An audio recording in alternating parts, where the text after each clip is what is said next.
यहां दूसरा एक और स्तर का पेपर होता है, सेकंड जो लेवल। अब आप कहोगे गुरुजी आपने चुनौती दे दी आरपीएससी को। बिल्कुल देंगे भाई, रात दिन मेहनत करते हैं, जीके का आप बना दीजिए टफ से टफ पेपर, है ना। तो इस तरह का अन्याय ना करें बच्चों के साथ में, दोबारा थोड़ी सी सद्बुद्धि लेवे। सेकंड जो एक लेवल हम कहें तो एक आपके जैसे फोर्थ ग्रेड का भी आया, एक पटवारी का आया, जिसमें बच्चों को क्या बड़ा लालच आ जाता है, पढ़ते तो खूब है, लालच आ जाता है। कैसा लालच आता है सर? देखो सुनिएगा मेरी बात को ध्यान से। आप बहुत पढ़ते हो, बहुत मेहनत करते हो, टेस्ट भी देते हो, लेकिन जब एग्जाम हॉल में जाके बैठते हो हलवा लगता है पेपर में। जैसे हम बात करें 80 प्रश्न बड़े सरल थे, 80 प्रश्न बड़े सरल थे, बाकी बचे हुए 40 से 45 कह सकते हैं या 40 से 50 कह सकते हैं, वो कठिनतम थे। तो आपने इसमें से तो लगभग 60-65 सही कर लिए, है ना, 60-65 सही कर लिए, लेकिन यहां पर थोड़ा और नेगेटिव चले गए। जबकि आपको देखना चाहिए था फोर्थ ग्रेड की सीटों की संख्या है वो आपके 50,000 प्लस है। तो कई बार जब एग्जाम कंडक्ट हो तब सीटों की संख्या देखो, नेगेटिव मार्किंग देखो, पेपर का स्तर देखो, और एक टाइम के बाद में, एक लिमिट के बाद में अपने हाथ बांध लीजिए। आपका मन करेगा कि मैं सर 2 प्रश्न और अटेम्प्ट कर लूं, नहीं, हाथ बांध लीजिए जब सीटों की संख्या बहुत ज्यादा है। दूसरा एक और उदाहरण बताता हूं। अभी पटवारी का पेपर हुआ जहां पर सीटों की संख्या आपके 3700 प्लस थी, 3700 प्लस पोस्ट थी। उसमें जो पेपर आया वो भी काफी अच्छा था, लेवल का मतलब ठीक था, सरल ही कहेंगे, सरल से इजी टू मॉडरेट लेवल का पेपर। उसमें क्या होता है, जब सीटों की संख्या इतनी हो उस समय आपको रिस्क लेनी चाहिए कि भाई पटवारी के इन 150 प्रश्नों में से आपको 120, 115, 15 से 25 तक आपको अटेम्प्ट मतलब रिस्क ले सकते हैं, क्योंकि वहां सीटों की संख्या कम है, यहां सीटों की संख्या ज्यादा है। इसलिए मैं कहूंगा कि फोर्थ ग्रेड जैसे पेपर के अंदर जहां सीटों की संख्या बहुत ज्यादा हो, वहां पर एटलीस्ट आपको 95 एवरेज अटेम्प्ट करने चाहिए थे, और 25 के ऊपर 5वां गोला भरना चाहिए था। 15 गलत भी हो गए तो भी चलेगा। चलिए तो ये बातें, एक पेपर का लेवल ये होता है, एक होता है, ये तो सरल था। एक तीसरा स्तर ये होता है जो हमें देखने को मिला अभी, हम बात करें थर्ड लेवल जो है पेपर का, वो एक होता है आपके जैसे अभी सेकंड ग्रेड का पेपर हुआ। सेकंड ग्रेड का काफी अच्छा पेपर होता है, हमेशा आरपीएससी अच्छा पेपर देती है। इसमें ऐसा नहीं है कि बच्चे ये कहेंगे कि हमें बिल्कुल भी नहीं आता। 40% का क्राइटेरिया था। फर्स्ट ग्रेड की बात करें, फर्स्ट ग्रेड के अंदर आपके 40% फर्स्ट पेपर में भी लाना जरूरी है और सेकंड पेपर में भी 40% लाना जरूरी है।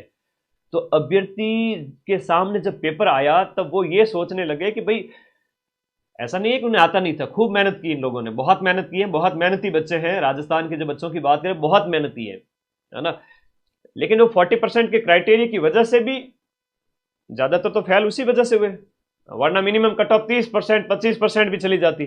अब जो पास हुए बड़ी मुश्किल से 40% ला करके, ठीक है। ये ध्यान रखना 40% इस रूल की वजह से भी और वो एक बेतु का पेपर बना दिया उस वजह से बच्चों को ये सामना करना पड़ा फर्स्ट ग्रेड के अंदर। डिप्टी जेलर है, सेकंड ग्रेड है, ईओ आरएस प्री, ये भी आपके आरपीएससी लेती है, लेकिन इसमें भी बहुत सारे संख्या में अभ्यर्थी पास होते हैं। इनके 2 गुना की लिस्ट भी जारी की जाती है। डिप्टी जेलर वाला काफी अच्छा पेपर आया था। सेकंड ग्रेड की बात करें तो इसमें भी अच्छा लेवल था, लगभग 60, 70-75 क्वेश्चन किए जा सकते थे। 20-25 क्वेश्चन में आपको 5वां विकल्प भरना था या छोड़ना था। तो ऐसे ही पेपर आ रहे हैं आरपीएससी, तो आरपीएससी ऐसे पेपर ही बनाए। मैं कह रहा हूं ना, जैसे इस तरह से सेकंड ग्रेड के बना रहे हो आप, सेकंड ग्रेड जीके वाला पेपर हो गया, या फर्स्ट ग्रेड जीके के पेपर था, उसमें भी काफी अच्छा लेवल था, जहां पर बच्चे बड़ी मुश्किल से 40% ला पाते हैं। ठीक है, आप एक स्तर का पेपर रखें, लेकिन स्तर के चक्कर में आप इतना भी अपना स्तर ना गिरा देवे कि अभ्यर्थी को जो तैयारी है वो नीरस और बोझिल लगने लगे। आपकी क्या राय है जरूर बता देना कमेंट बॉक्स में। एक कंपटीशन ऐसा होना चाहिए कि जहां आपका जो पूरा पेपर है उसको इजी, मॉडरेट और हार्ड 3 स्तर में बांटा जाता है, तो आप उसका ध्यान रखें और फिर पेपर सेट करें। जो विद्यार्थी जो अपने बहुत बढ़िया पढ़ाई की है वो इजी और मॉडरेट में अपना अच्छा स्कोर कर लेगा, अपना 40% सेव कर लेगा, और उसके बाद वो अपने हाथ बांध के बैठ जाएगा और अपना सिलेक्शन ले लेगा। और ऐसे करने वाले पूरे राजस्थान में आपकी जितनी सीटें हैं उनके 2 गुने विद्यार्थी भी आपको मिल जाएंगे।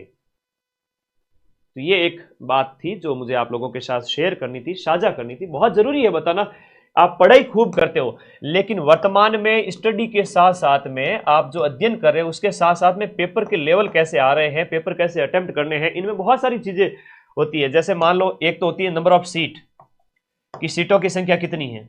एक होता है आपका नेगेटिव मार्किंग, चलो वो तो सब में ही होता है। एक होता है मिनिमम क्वालिफाइंग मार्क्स, जैसे 40% का क्वालिफाइंग मार्क्स है जो फर्स्ट ग्रेड के अंदर है, सेकंड ग्रेड के अंदर है।